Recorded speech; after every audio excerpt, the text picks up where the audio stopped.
frightened even, but she calmed him, her smile, her caress, and he began to weep. Don't cry, she told him. You are going to be a seer of visions. You will create beauty out of the dust and make it new for all to see. He returned to the farm and allowed the days to pass, awaiting the predicted vision, surrounding himself with paints and chalks and paper. Throughout his teenage years, he spent the days and nights alone in his room, living quietly in lonely blood.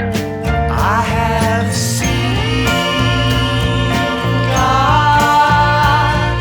hot on the heels of hellhound dog. She said, you're gonna be a man of visions, 5,000 paintings, apparitions. I've seen God hot on the heels of hellhound dog. She said, you're gonna be a man of visions, 5,000 paintings, apparitions.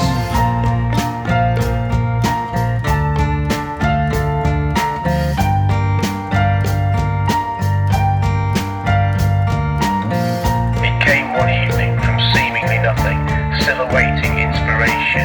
He placed his finger into the white paint on his easel and, looking deeply at the plain tip of his finger, he saw a face appear.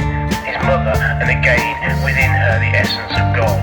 Red specks appeared, a miracle, and he saw the blood of Christ, and he felt the pain of the suffering of the ages. He began to paint at that precise moment, continued with a single-minded purpose. Barely eating, hardly sleeping, alone and frantic, he painted figures, landscapes, buildings, animals, all of the beauty and misery of the world. Paintings stacked up, a great number amassing without an audience.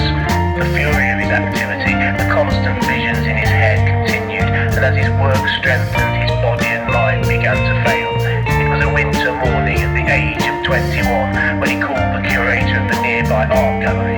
She visited, opening the doors stiffened with lack of use, pushing through the darkness of the house and weaving a path through the clutter and madness of isolation. She found him there, in shadowy, dust-speckled light,